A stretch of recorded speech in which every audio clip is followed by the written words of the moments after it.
Okay, so that's us recording. So we'll start the session. I'd like to welcome you all and thank you for coming along to our Is a Masters for Me Careers event. Like I was saying, my name's Craig Phillips. I'm Assistant Director for Career Management at the University of St Andrews Career Centre, and I'm delighted to welcome you all here today. Just to provide an introduction to the event, studying for a postgraduate master's represents a very popular career path for St Andrews students, and that's the case whether it's studying here at the university or other institutions across the world.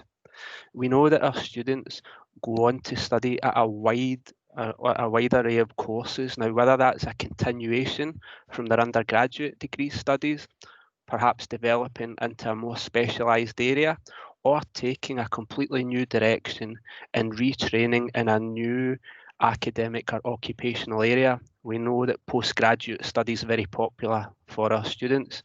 Now, at the Career Centre, we're also aware that there's a really wide range of career opportunities and paths that are open to our students who study at postgraduate master's level. Our destination information and as a university, our ongoing conversations within our alumni community tell us that many of our postgraduate master's graduates from the institution are achieving career success both within and outside of academia. At the Career Centre, we know that many of our students want to learn about what's involved in postgraduate master's study, and how to make it happen. And this is why we're running the event today. Now, on that note, we have a fantastic panel of speakers this afternoon, all of whom offer a breadth and depth of practical experience and advice. Now, before I introduce them, I'll add that each panellist will speak about a different topic related to master's study. We'll then open it up for questions after the members of the panel have spoken. So if you have any questions for them, there'll be time for them in the second half of the session. But as I was saying, I would be grateful if you could keep your microphone muted and please use the meeting chat to ask questions. We'll be posting links in there as we go, and we have other members of the Career Centre team on hand to answer questions in the meeting chat as well. We'll pick out key themes from them, pose the questions to the panelists, and then compile all the other questions along with the links that we haven't had a chance to address between now and finishing the session at 2 o'clock. I hope that makes sense. So without further ado, we'll get started, and I'd like to introduce our panel today. So on our panel, we have Dr. Monique McKenzie, who is our Assistant Vice Principal and Provost, and Monique is also the head of St Leonard's College. We also have Professor Sabila Shipers, who is a Pro Dean for top postgraduates and research postgraduates at the university. We also have Vicky Kinnaman from the scholarships team. We also have Liliana Martins Ekaneko, who is a manager in the research postgraduate team. And we're also joined by Sam Ross, who is a current PhD student in the School of Management, but very recently completed a top postgraduate master's here at the university. And Sam will be able to share her personal experience of being a postgraduate master's student. And then I'll also talk on behalf of the Career Centre as well about the support that is available for you all if you study at postgraduate level. So I hope that makes sense. I hope you find today informative and helpful. And without further ado, I'd like to pass over to Monique. Thanks very much, Craig. And it's a good afternoon to everybody and a warm welcome to the event today. As Craig said, my name is Monique and I'm an Assistant Vice Principal or Provost here at St Andrews. And that just means that I spend all my days and nights thinking about postgraduates here at St Andrews. You think I'm joking, but I'm not. I'm also the head of St Leonard's Postgraduate College, and that means that looks after postgraduate events and training. That's currently a virtual home, but it is about to be a physical home. That's at the Old Borough School. That has been delayed until September, so it'll be in time for the next academic year. We should have been in there already, but due to the pandemic and the rearrangement of the teaching estate, things have had to change around a bit. So we will have a physical home at the Old Borough School with lots of drop-in study spaces, but that hasn't happened yet, but will be on track for next academic year. I'm also currently leading the Can Do initiative, which you might have heard about at St Andrews, and that's helping to make sure you can still have an enjoyable student experience here, even during the global pandemic, even when the weather's like it is and you have to close the marquee and you rearrange all the activities across the estate so it can still go ahead tonight and on the weekend. So it's wonderful to know that so many of you might be joining us for a master's program, because taking on a postgraduate education is both exciting and potentially life-changing. It will, however, feel pretty different to your undergraduate experience with us, because they've got a very strong element of independent learning, which will feel a bit uncomfortable at first, but it is both necessary and valuable part of these programs. It's also going to mean that you'll take more responsibility for your own learning in terms of your organisation, your motivation, and how you acquire your knowledge. And while it will be a bit more difficult, more uncomfortable, if you like, it will set you apart from the rest of the crowd. And that's not because an undergraduate degree is somehow worth less than it used to be, but because the world needs more people like you who are educated to a high level than ever before. And that's because the world's becoming so complicated, so complex. We need to have highly educated people to ask some very specific questions of our very complicated problems. And that has to be done from a variety of angles. We also need communicators. Our world needs lots of people who can communicate these issues to a wide range of people more than ever before. And that means that we have to work together. That means that scholars from the arts and humanities and the sciences really do have to work together towards these very big, sticky problems. So a master's degree is going to help you there. It's going to equip you with research experience, problem-solving skills, a bit of mental agility, and perhaps surprisingly, a great deal of emotional resilience, not something you might have thought really about when you think about your academic training. But those are skills that are going to help us in whatever career that we choose to do, but also in our roles as family members, friends, and as part of our global community. And I think it's fair to say that those skills are ever more necessary as we with how the global pandemic is changing everything around about us, including the job market, which I'm sure Craig will talk about later on in the event. So I will let you get on with the event. Lots of people will be talking and they'll give you time to answer or ask questions. It is wonderful to be able to speak to you here today. And one of the lovely things about St Andrews is that it's small. So please don't hesitate to get in touch with any of us personally if you've got any questions about your potential program or what your time might look like at St Andrews as a postgraduate. So welcome to the event, and I hope you enjoy it today. That's all from me, Craig. Thank you very much, Monique. Sabine, would you be happy to speak? Yes, absolutely. Thank you, Craig. As Monique said, a very warm welcome to you all. It's very exciting to be able to speak to you today. So I'm the Pro Dean for Postgraduate Taught programs, which also means that I sit on the curriculums approval group, which sounds very unexciting on the face of it, but I can tell you that I really enjoy that work, and I enjoy seeing so many brilliant, new and very innovative postgraduate taught programs coming through and being proposed. And I think we are very agile here in St Andrews. Our postgraduate taught programs are very research-led in a way, so you will get it from the horse's mouth, if you will. Lots of our experts run their dedicated postgraduate taught programs and are very passionate about these. I often approve and look at modules where I think, gosh, if I only could take that, that sounds really, really good. That sounds really brilliant and interesting. So it's very flexible in a way, and it's very innovative, I would say, our program. And we get new postgraduate taught programs online every year. It used to be, and it is still usually the postgraduate taught program is usually a sort of fast, compressed program where you devote 12 months of your time to your credits and to your dissertation, but increasingly we're building flexibility into this, be that through online provision or distance learning, be that through part-time attendance modes or sort of more chunked up attendance modes. Craig already mentioned employability. That's certainly something that a postgraduate taught degree will enhance.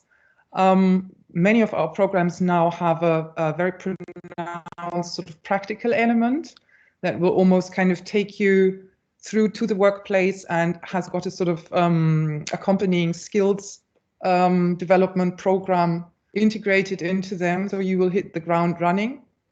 We have many interdisciplinary graduate, postgraduate taught programs that are very interesting, and also employers like to see that. I think a postgraduate taught degree is also a great opportunity if you want to kind of broaden your not only your skill set, but also your kind of whole profile, if you will. So for instance, you might be a scientist, and then you take an international development degree, and then you can kind of go on working in international development as a water sanitation specialist, for instance.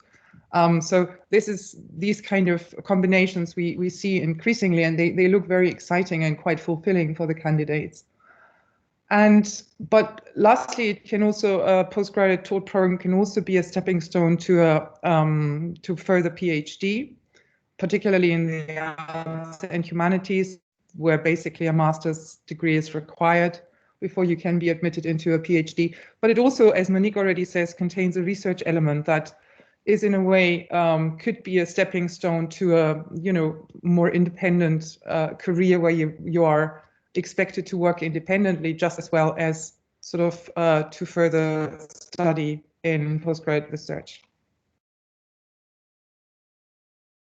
That's great. Thank you very much, Sabile. Now, Liliana, would you like to talk on behalf of the Registry postgraduate team? Thank you very much. Hi, and thank you for having me today. I'm really excited to be here today as well, on a cold, wet day in St Andrews. My name is Liliana Martins-Caneco, and I have been working at the university for a long time. I manage the PGT team and PGR teams in registry, and we hold all the data, all the systems that actually enable you to do your entire journey at St Andrews.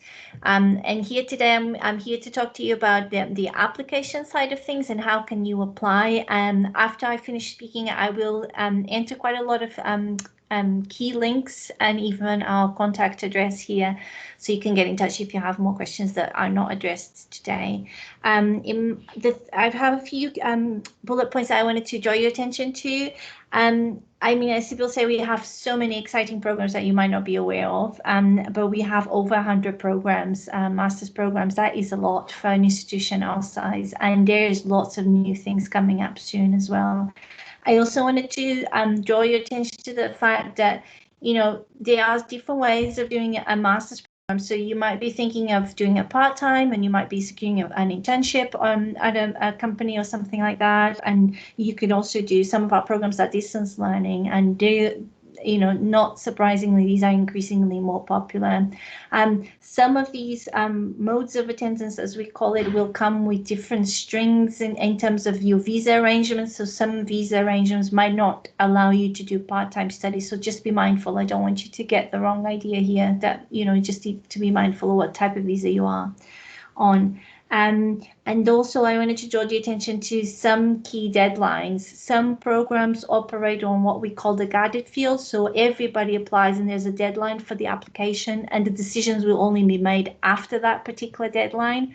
That is the case for some of the programs in biology, for instance, and I think IR as well. So you'd have to be mindful that you need to apply, say that you apply now and the deadline is in April, you will not hear the outcome until April, but that's just because the program is really popular and the schools are trying to look at the program as a whole and the application pool.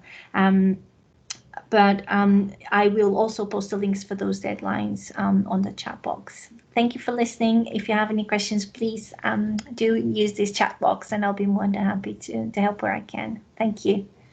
That was really helpful, Liliana. Thank you very much for that. Vicky, would you like to speak? Hi, so my name's Vicky. I work in the scholarships team as the PG administrator. So I basically administer all the scholarship applications that come in through the application system that's in my Saint.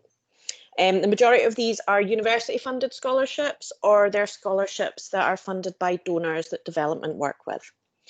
What I'll do is I'll add a link in the chat box to the scholarships webpage so that you could have a look there.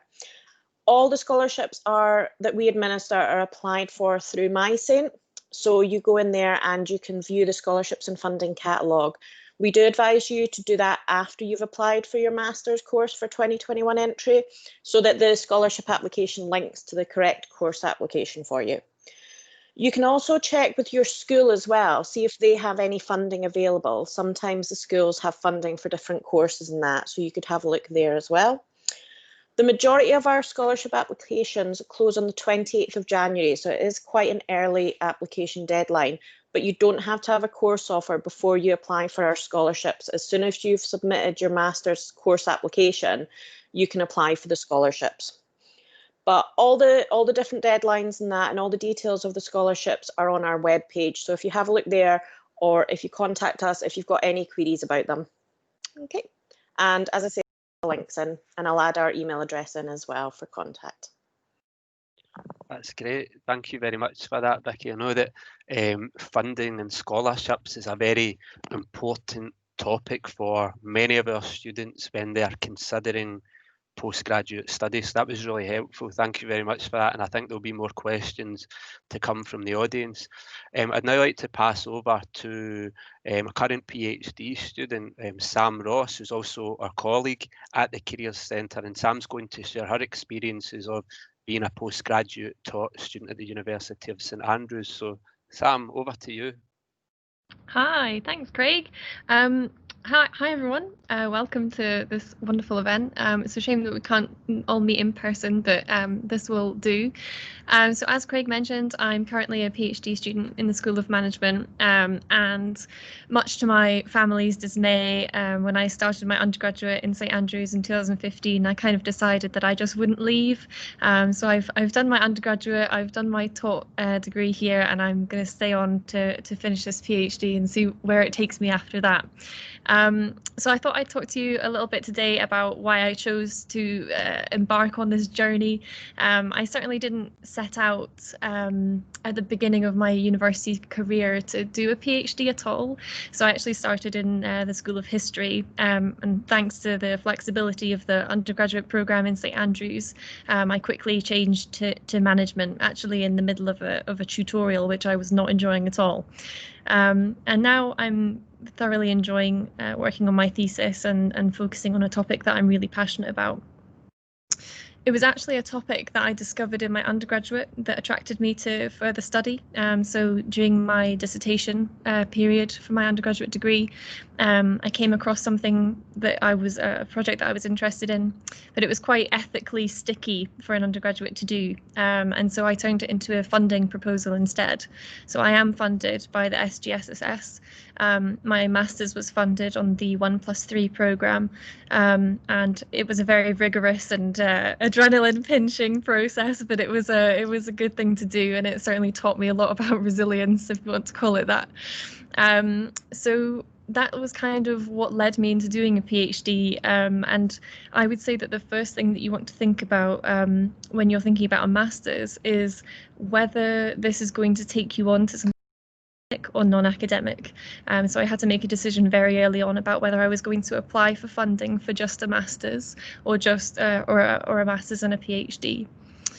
But I also chose to do it because it seemed like the next kind of natural step. And for many of you, you'll have gotten to the end of your undergraduate degree and you'll think, okay, what's next? Have I really kind of pushed myself enough, or is there something else that I can go on to achieve? And that was really my kind of motto at the time. I wanted to make sure that I'd push myself academically as far as I could, and I'm definitely doing that now. So that kind of takes me on to talk about the transition between undergraduate and postgraduate taught study. As Monique mentioned, she hit the nail right on the head. It's really, really independent, and so you'll find yourself doing a lot more reading, and actually that's probably the biggest benefit that I had from my taught postgraduate degree, is that I read endlessly, not only to kind of support the new subjects that I was coming across, but also to support kind of thinking about what I wanted to do my dissertation on.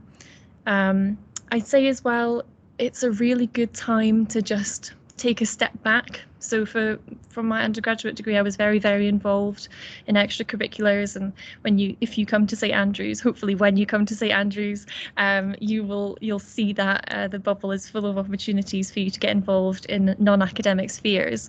But I actually took a step back from that because I'd already done it.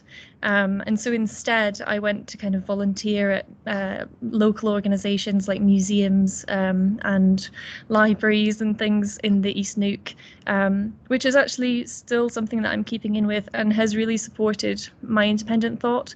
I find that a master's helps you think about the world in a much kind of broader perspective.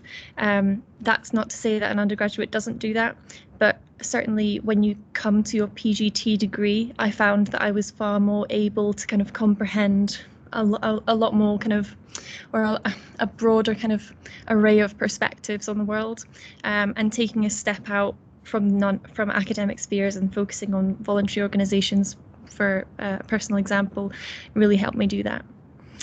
So I think I should also mention a little bit about my daily life as a PGT student, and that can be very flexible as well. So as I've mentioned, I took a step back and I tried to be a little bit more flexible with yourself. The biggest lesson I took from last year was that after a 3 or 4 year undergraduate degree, you are far more competent than you were at the beginning of your last degree. You have excellent time management skills, most likely, and you definitely know how far you can push yourself if you have maybe left something to the last minute. I would say have confidence in yourself whilst you're applying that you can do this, and whilst you're doing it, if you do decide to do a PGT degree, which I'm thoroughly pushing you in that direction, so it's a little bit biased, but if you do decide to do that, then do be confident that you can do it and that you're fully equipped to do so. I would say as well, there are a lot of benefits to doing a master's degree. So for me, it was a kind of a board into doing a PhD. I managed to spend most of my MRes, it was a Masters of Research that I did, an MRes dissertation, focusing or laying a groundwork for my thesis literature review, which is now kind of benefiting from that. So that's really helped. And I'd say as well, it's definitely a challenge. So because I was research, I ended up doing some modules from different schools. So there was some from IR, some from I think it was geography, and there was one quantitative module as well, which was very, very challenging. I am not a stats person by any means, but it was good to do, and we'll just leave it at that. So yeah, I would say it's a great challenge, but it's also a really good foundation for kind of future steps. I think as well, this is maybe just related to the School of Management, but a lot of students find halfway through that they have found a graduate job that they want to go on to do, and that's absolutely fine. You can do that. The world is your oyster, especially after a master's and maybe you're done with the whole academic sphere. And a lot of people do decide to do their dissertations, at least in management, on the organisations that they'd like a job with, and that can help them in actually the interview stage or whatever you think is suitable. And I've talked about the kind of scope to do other work, so I won't draw on that unless anyone has any specific questions about that. But I'd say doing a master's in St Andrews, it goes very quickly. There's only 3 streets in St Andrews, but there's a wealth of opportunity to get involved in different things. And I find that if you are reading things constantly like I was, time goes very, very quickly and you can quickly lose track. So enjoy it. If you decide to come, enjoy it whilst you can. And if you've got any questions, please feel free to use the chat box, but also you can get in touch with me separately as with the other presenters. That's fantastic, Sam. Thanks very much for that. I'll just close the panel element of the session by saying a few words on behalf of the Careers Centre and the support that is available to postgraduate master's students at the university. Now, at the university, we support all undergraduates, postgraduates, whether that's postgraduate masters or PhD students, and we do that throughout their time at the university and up to 3 years after they graduate. We get a lot of inquiries from undergraduate students who would like to study at postgraduate master's level, and therefore ask us questions or make appointments and to see us. And our advisory team can help you explore course choice, can help you identify ways to go about funding, and can help give feedback on personal statements and academic CVs that are sometimes required for postgraduate study applications. Now, if you go into postgraduate study, you're likely to get support from us in a variety of different ways. So you'll be able to access our career-related information about the labour market and occupational sectors and graduate recruitment processes, which is available through our website, standrews.ac.uk/careers, through our weekly newsletter called Career Matters that goes out to all students, and also through our social media channels such as Facebook and Instagram.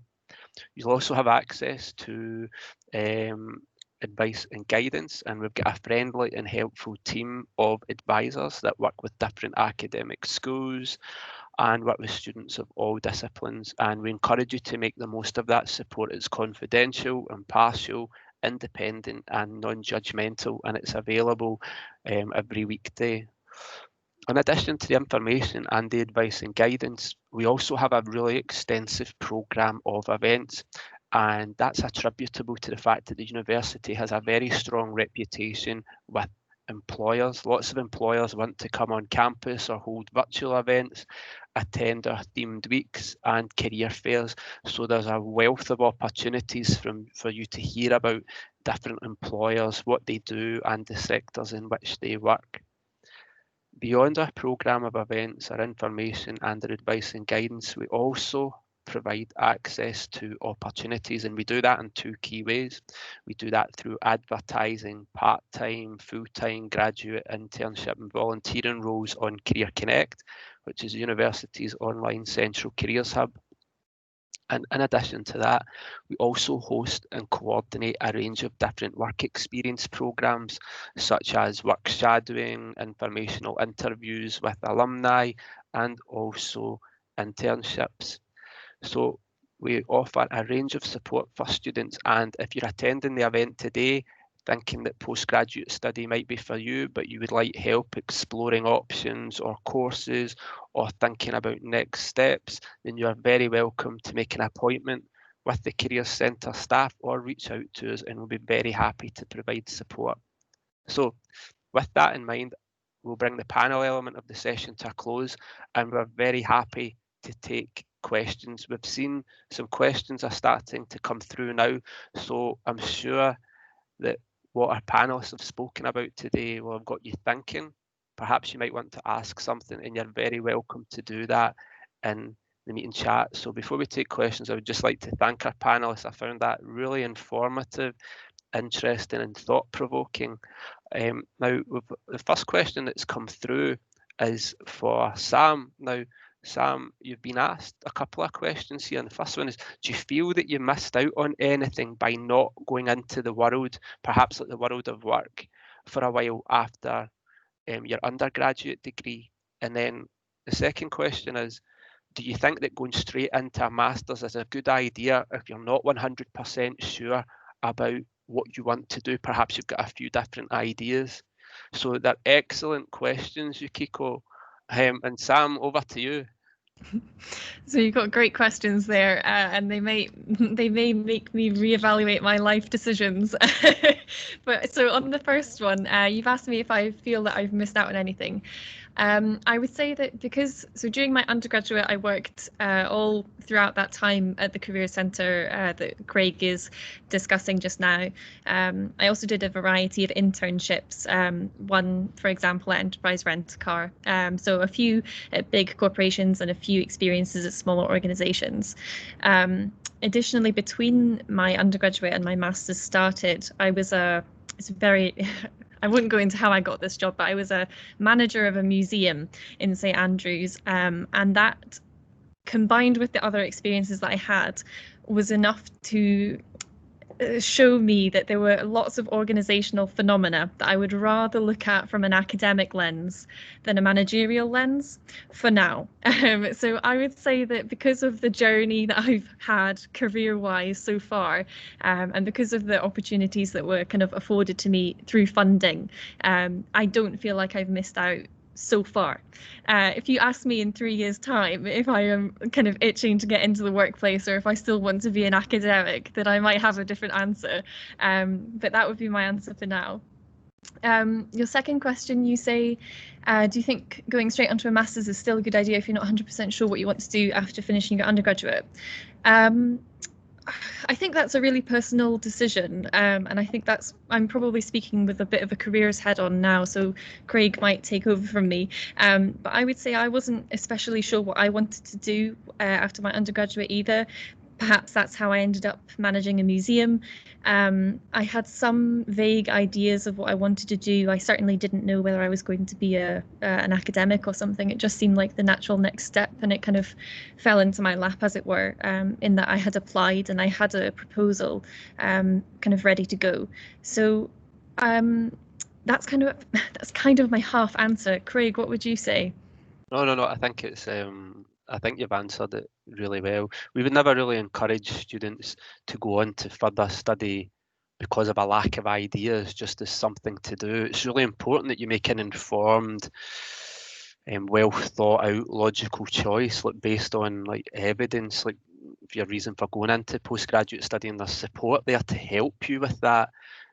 If you've thought about the course that you want to go into and you've researched it, you're more likely to be more invested in it, get more from it, enjoy it and sustain in it. And that's very, very important too. And we see lots of students who go straight from an undergraduate degree into the world of work. But what's also relevant to note, and this actually answers another question that's come in from Iona, that you can get support from us for up to 3 years after you graduate. So you can go into the world of work and come back and get advice for thinking about further study and re-enter thereafter. So there's also that option that's there as well. But thanks very much for that, Sam. Now we've got a really good question from Neem, and I would like to pose this to Sam, Monique and Sabia. And the question is, like, I know we discussed this a little during the PhD talk the other day, so that's really good that you attended the talk. We're really happy with it. But the question is, for someone who has a final goal of doing a PhD, what are the pros and cons of doing a master's first? I can go first, Craig, if you want. That's okay, Sam. Basically, a master's gives you an opportunity to try before you buy, I think, is the Kiwi version of that. So I think it gives you a way to assess if it's something that you would like to do in the longer term, because research is very different to a taught component, and the research element of a taught master's is actually gives you both. It gives you those taught modules and it gives you that research element, and that will let you know whether research is for you, I think, and if that's the sort of topic that you want to take in further. So I think it's a way to pilot something if you're not quite sure if it's for you in the longer term, but it also provides the person taking you on a PhD to see that you can do that research. So I think it does evidence, for instance, in New Zealand, where I'm from, you really can't do a PhD unless you've done a master's degree, even in the sciences, because they need to see that you've got that research capability, not just the ability to complete taught modules successfully and with high grades, etc. So I think it provides the person taking you on for the PhD with the kind of evidence that you can do that. It also provides you the confidence and the experience that you would want to do that. So that would be my take on it, Sam. I don't know about you. Yeah, I would totally agree. Try before you buy is a great perspective. For me, I might sway you a little bit, or I might have swayed the way that I phrased it a little bit, because I dived straight in and applied for both the Masters and the PhD at the same time. But I actually had to do a Masters before the PhD, so the School of Management wouldn't let you in. And sometimes that is the case. As I've mentioned, I think so when I told my parents, for example, that I was applying for all of this and I'd been successful and whatever, they said, oh, so what is the course that you're doing? And I said, it's a Masters of Research. And they say, oh, so it's the start of a PhD. And I clarified that it was a taught course. And they asked me, how do they teach you how to be a researcher? But actually the benefit of that sort of thing is in the time that you have to mold yourself into being that researcher, and that applies to all master's programs. I think you can see a lot more perspective from experts in the field, and you can actually try and pin down exactly that very niche topic that you want to do a PhD on. I'd say as well there's a benefit to doing a master's before the PhD, because if you don't do the master's, there may be a time where practically you don't have a university email, and there are some resources that you might want to use to prepare a proposal or kind of get that kind of grounding in the literature or something before you actually start the PhD. So I think it's about thinking about the resources that are on offer to you during that master's, but also where you're going to be mentally and as a researcher. That's really helpful. Thanks very much for that, Monique and Sam. We're getting some really good questions through here, and I've got another question that's come in from Millie, and perhaps this is one more for Vicky and Liliana, and it's asking, can you explain a little bit more about scholarships and how funding works more generally, please? Yeah, sure. So I can take that. So the scholarships that we administer are usually, as I say, university funds or donor funds. You apply for them through the system. They go to a selection panel. Selection panel looks at the applications and selects who is to be awarded. The majority of our scholarships will possibly cover tuition fees, or it may be that they cover tuition fees and give you a monthly stipend as well. And basically that just means that for your course, you would get a monthly payment into your bank account to assist with things like accommodation, living costs, general costs, things like that. Thanks very much for that, Vicky. Liliana, do you have anything to add on that? Oh, you're on mute, sorry. I've done the classic Teams, haven't I? Sorry, muted. Just to add, there are other funding opportunities like loans, and the Scottish Government offers some loans as well. Don't think of funding just as scholarships. If you are prepared to take a loan as an investment into your career, there are plenty of loans out there for master students as well. Okay, that's really helpful.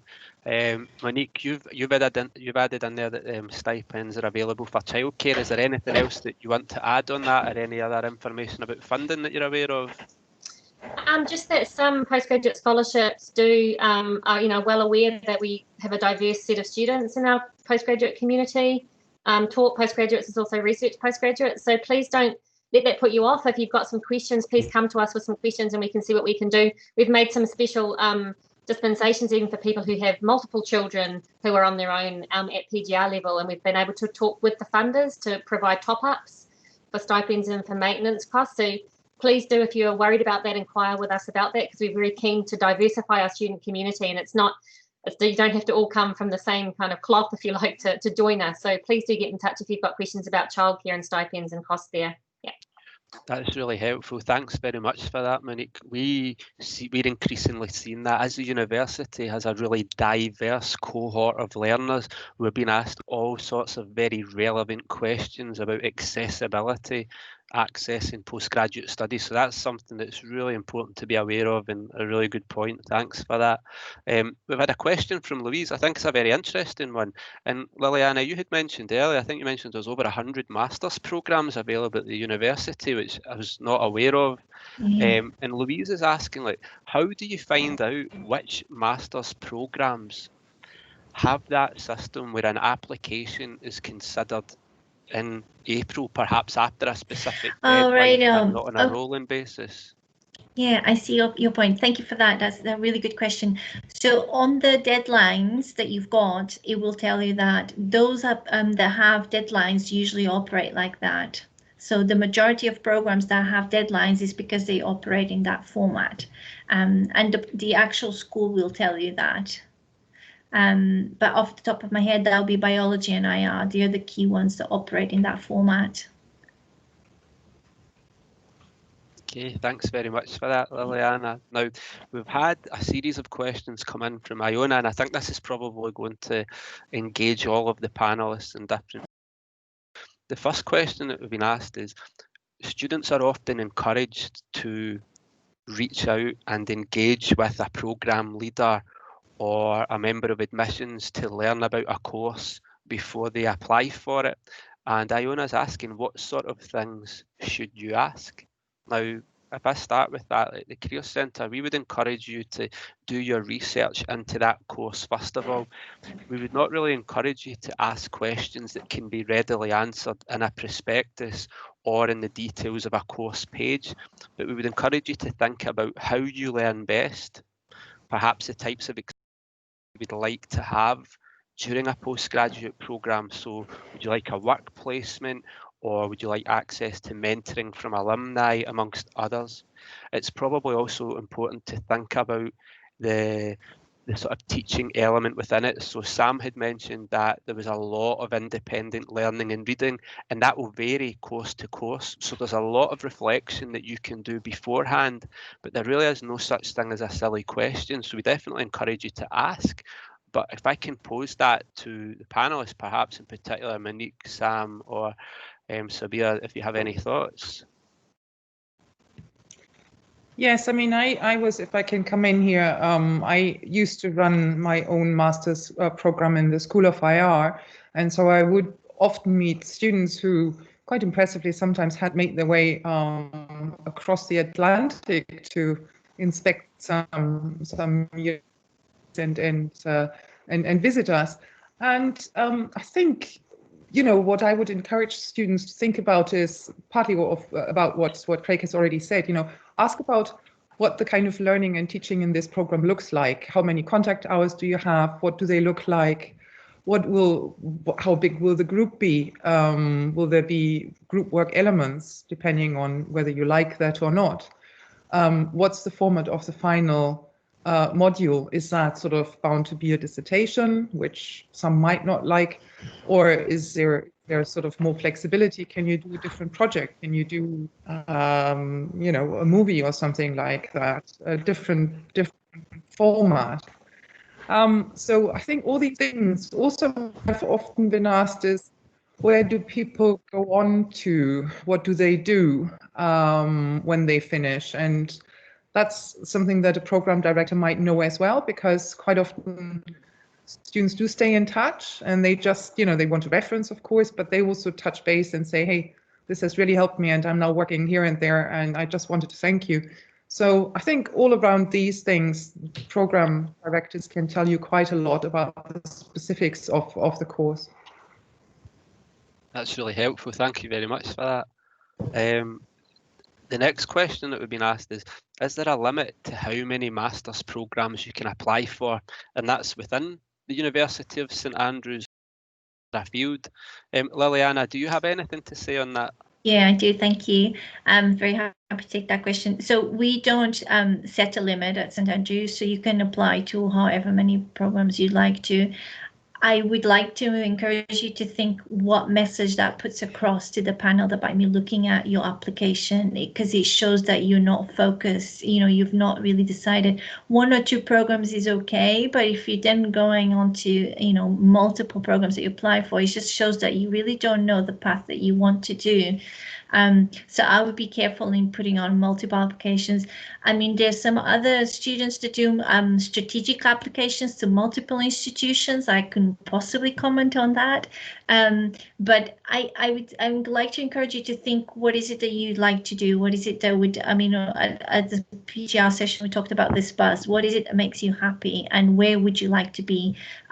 Let's not forget the huge investment in terms of time and money that a master's program can cost. So think about where, as a passport, where do you want that master's to take you next? That would be my piece of advice. So definitely not more than 2 applications, but our systems allow you to do that if you want to go down that way. Thank you. That's really helpful, Liliana. Thanks for that. Does anybody have anything else they would like to add to that? I think that was a really comprehensive answer. Thank you again. And then finally, lots of really good questions here, Iona. The next question is, I didn't do a dissertation. Will this affect my application? Like, will it affect it negatively? And if so, what should I do about it? Does anybody have any answers for that? I would say no, definitely not. As I said, there are very many different kind of formats of master program, PGT programs. So many of them will actually have a more diverse range of assessment methods. So if you find that dissertations are really not your thing even, I would still absolutely encourage you to look at a postgraduate taught program. Maybe find out from the program director in advance what kind of options you have if you don't want to do a dissertation, what kind of alternative formats of assessment there are. Thanks very much for that, Sabila. Anyone else? Just briefly that with the very modern postgraduate taught program, some of the outputs are actually part of a digital portfolio. So it's not that you have to come along and do kind of a very traditional kind of taught and postgraduate program with us. So do keep in mind that, as we've just been saying, there's just so many different sorts of programs here at St Andrews, and we're 600 years old, but we're not 600 years old. We are keeping up to date. There's so many new modern things that we can do and are doing especially around about the taught postgraduate program. So look out for the ones that do have digital outputs as part of the portfolio. But the dissertation is also, of course, possible in those cases too. So that's all to add. That's great. Thanks very much, Monique. So we've had a question in from Jessie, and I think it's a really good question, very, very pertinent and relevant, and involves working while studying. And we know that many of our students at undergraduate and postgraduate level have work alongside their academic pursuits. But what Jessie's asking is slightly different. And Jessie's noted that he worked a full-time job while doing an undergraduate degree. Obviously, as you're stating there, that requires a lot of self-discipline to make it work. That's really commendable. However, the question is, would I be asking for trouble if attempting to do this with postgraduate work? And I'd like to open that out to the panel. Sabila, do you want to go first? Yeah. I am in awe, I have to say. I think the one thing I can tell you is that I would not have managed, but I have come across people who have... You got it first. You got it first. Jessie, do you want to come and work at the Career Centre? How amazing is that, Jessie? Yeah, I mean, I would just like to add that it would just be really hard because I know that you're obviously very self-disciplined and you obviously achieved a very high grade, and that's wonderful. But the postgraduate talks are 1 year and they're really full on. So first would be logistical, trying to fit in all of your lectures, however flexible the learning becomes as part of the dual mode delivery, etc. You still have to fit that in around your work, and there would have to be some sessions you would need to attend, either face-to-face, online, or in person, depending on the field of study. Sometimes there might be some lab work or whatever. So there would be the logistics of doing that, and it's really full on. I mean, an undergraduate degree is a bit of a longer, slower burner, but this is a sprint, right? You've got to sprint for a year basically. And I don't know of any taught master students that I've spoken to that don't feel it's like a sprint. I don't know, Samantha, have you got anything else to add there? Just that's my view, yeah. I would say this is actually really intriguing because the job I was talking about between my undergraduate and my master's, that was supposed to stick with me all throughout my master's. And because of, to put it politely, issues with that organisation, it couldn't go. And it really transpired that the flexibility that they were kind of suggesting I could have was not reality. So part of the thing that you want to think about is whether that organisation is going to be flexible enough to kind of cater to your student needs. And it also depends on funding as well. So I have part-time jobs now, but I can't exceed, it's bad that I can't remember, but I think I can't exceed 20 hours a week of work. And in my first year, or paid work that is, and in my first year, I don't think of my PhD, at least I wouldn't want to go over that. It's a personal choice, so I don't want to push you away from something that might be absolutely necessary for your means, but that's kind of what my perspective would be. But you could do a part-time PGT degree then and combine that with full-time work. I think that is very manageable, and all PGT degrees are available as part-time degrees. And also distance learners, you know. Okay. So and also I would encourage you to, if I don't know where you work, but is there a possibility that they would sponsor you? There's some employers that really do encourage people to go into higher education, and they might want to be able to sponsor you or reduce your hours and not reduce your pay. Really think creatively here, and and don't also put yourself at a disadvantageous position even before you start. Look out for the supports, because it is a sprint, definitely a sprint. In my many years of working with master students, that word is often referred. It's sprint and intense. So those are key words to retain. Yeah, absolutely. And that actually ties in with what Iona has added in there as well about, for some people, and you're absolutely right, working is an essentiality to help fund it. So perhaps thinking about other funding streams or studying part-time, Iona, might be an option. If you're continuing to wrestle with these thoughts and you feel like you're not making progress, you're very welcome to come and talk to us at the Careers Centre. We can show you some of our resources, tell you about different places to look for funding and help give you guidance on the matter as well. But there's some really good questions coming in there on really important topics as well, so thank you very much for that. On the topic of funding, we've had a really good question from Lottie, and she's asking, if you've already done your undergraduate at St Andrews and you want to do a postgraduate, do you have to apply for the recent graduate discount, or is it automatically applied? Vicky, do you have thoughts on that? No, so yeah, you don't need to complete an application for it. That will be automatically applied to your record.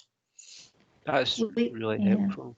We will know who you are, and that will be adjusted. Okay, just out of interest, what is the graduate discount? Okay, so recent graduate discount is a discount for students who've graduated from the University of St Andrews in the recent past 3 years. So you would be entitled to a discount of your tuition fees.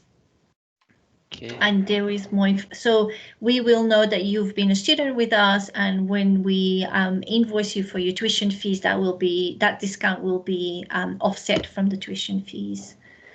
It's a 10% discount that you get. Yeah, so it is significant. Yeah. Okay, that's really helpful to know. And I'm sure there'll be a lot of students that weren't aware of that. I'm mindful of time, and I think we've got one more question that we will be able to handle today. And it's come from Emma, and she would just like some guidance on how to choose an individual to ask as an academic referee. Should it be the most impressive academic, one who knows you the best, the class you've enjoyed the most or performed well in, or relevant to the course? If there's any thoughts on Emma's question, that would be great. Personally, I think it's just the person who knows you the best, someone who can talk about you as a person, so it makes your application personalised. That would be my advice. Sibylla, sorry, did I cut you off? I didn't. Yeah, I think I would probably ask an academic whose opinion you value, maybe to sit down and talk about your career options, or talk about your further study options, and then maybe ask that person whether they would be willing to write you a reference. As Monique said, it's about I think them having an understanding of what you're trying to achieve. Okay, thanks very much for that. And I think, see, just building on from the point, I would just say that we always encourage students to act with courtesy. So, for example, asking for permission for an academic referee, and also appreciating that many academics are very busy, and therefore trying to give as much notice as possible, along with some background into the application and course. It can be difficult when there's a very tight turnaround, or an application's been submitted very close to a deadline. So whether it's an academic referee or a workplace referee, always try to give as much notice as possible, context, and ask for permission in advance. So that brings us to 2 o'clock. We've answered most of the questions that have come into the meeting chat. We'll collate them, and any that haven't been answered, we'll answer them and share that along with all of the links to all of the registered participants for today.